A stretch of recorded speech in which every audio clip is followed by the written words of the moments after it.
kwento, kultura at kababalaghan. Yan ang bida dito sa video na to.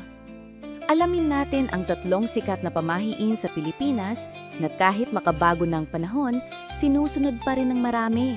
Ready ka na? Tara! Una, bawal magwalis sa gabi. Sabi nila, bawal daw magwalis sa gabi kasi para mo na ring itinatapon ng swerte sa bahay. Ayon sa matatanda, kung may pera kang inaasahan, baka mawala yan kung magwawalis ka habang madilim. Pero ang totoo, baka gusto lang nilang magpahinga at wag na tayong utusan sa gabi. Quick fact! Ito'y galing sa paniniwala ng mga ninuno natin na ang gabi ay oras ng pagpapahinga at ang paggawa ng gawaing bahay ay makaistorbo sa enerhiya ng tahanan. Pangalawa, huwag mong suklain ang buhok habang nakaharap sa salamin sa hating gabi. Ito medyo creepy.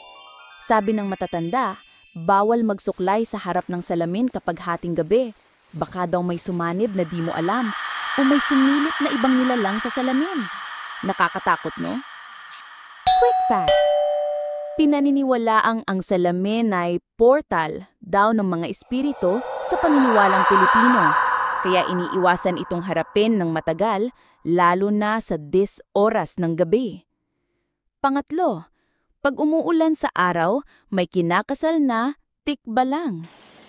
Ito naman ay isang classic. Kapag umuulan habang maaraw, may kasal daw na nagaganap.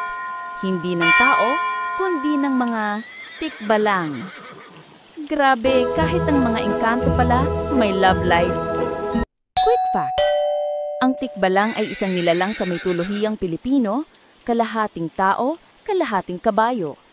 Ang pamahiing ito ay isang poetikang paraan ng paglalarawan sa kakaibang panahon. Ano sa mga pamahiing to ang sinusunod pa rin sa bahay ninyo? O meron pa ba kayong alam na kakaiba?